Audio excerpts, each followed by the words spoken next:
আমাদের human brain হচ্ছে ultimate cash machine, কিন্তু আমরা ম্যাক্সিমাম মানুষ জানি না আমাদের ব্রেইনকে কিভাবে ক্যাশ মেশিনে রূপান্তর করতে হয়।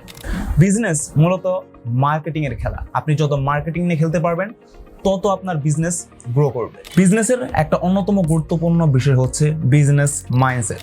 আপনি বিজনেসে কি কি ভুল করলেন সেটা নয়, বরং ভুল সংশোধনে আপনি কি কি স্টেপ নিলেন সেইটা সবচেয়ে বেশি গুরুত্বপূর্ণ। আসসালামু আলাইকুম। কোচ কাঞ্চন স্যারের লেখা ক্যাশ মেশিন, আজকে আমরা কথা বলবো এই বইটি নিয়ে। এই বইটিতে লেখক একজন উদ্যোক্তার মাইন্ডসেট কেমন হওয়া উচিত, business secret, marketing strategy, sales, management সব কিছু নিয়ে সুন্দরভাবে তুলে ধরেছেন এই বইটিতে।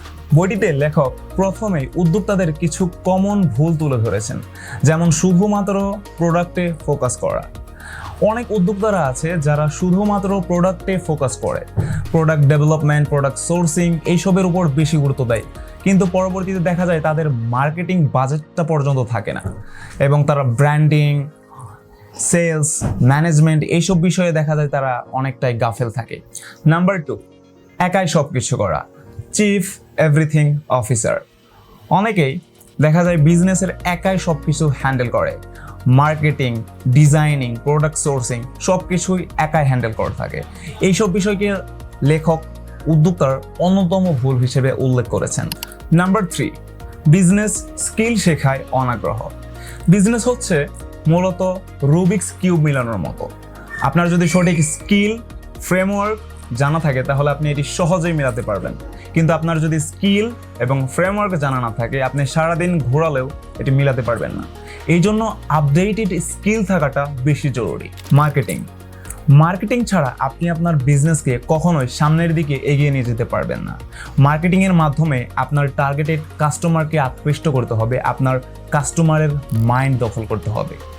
বর্তমানে ব্র্যান্ডগুলোর যুদ্ধ মানুষের মানিব্যাগ দখলের নয়, বরং মানুষের মাইন্ড দখলের। বর্তমান দুনিয়ার ব্র্যান্ডগুলো মানুষের ইমোশনকে ট্রিগার করে এমন করে মোহাচ্ছন্ন করে রাখে যে আমরা ওই ব্র্যান্ডগুলো ছাড়া কিছুই ভাবতেও পারি না। আমেরিকা বিশ্বের মুরল এই জন্য নয় যে তাদের মিলিটারি পাওয়ার এবং নিউক্লিয়ার পাওয়ার আছে, বরং তারা মার্কেটিং, ব্র্যান্ডিংয়েও বিশ্বসেরা। তারা যুদ্ধ লাগিয়ে দিয়েও কিভাবে ইমোশনকে নিজেদের দিকে ফিরিয়ে আনতে হয় তারা সেটা ভালো করেই জানে। আপনার বিজনেস গ্রো করার জন্য, আপনার প্রোডাক্ট সেল করার জন্য আপনার কাস্টমারের ইমোশনকে টাচ করতে হবে। আমরা যদি গ্রামীণ ফোনের দিকে তাকাই দেখা যাবে তারা এমন ধরনের অ্যাড তৈরি করে যেগুলো মানুষের ইমোশনকে টাচ করে। আমরা যদি সার্ফ এক্সেলের দিকে তাকাই, সার্ফ এক্সেল কি শুধু ডিটারজেন্ট বিক্রি করে? না, তারা বিক্রি করে চাইল্ড ডেভেলপমেন্ট। তারা বাচ্চাদের ইমোশনকে মার্কেটিংয়ে প্রাধান্য দেয়। নাইকি আসলে কি বিক্রি করে? জুতা? না, তারা বিক্রি করে উইনিং স্পিরিট। তারা জাস্ট ডু ইট বলে অডিয়েন্সের ইমোশনকে ধাক্কা দেয়। অ্যাপল আসলে কি বিক্রি করে? Mobile, laptop? না, তারা বিক্রি করে ইনোভেশন। তারা বিক্রি করে লাক্সারিয়াস লাইফস্টাইল।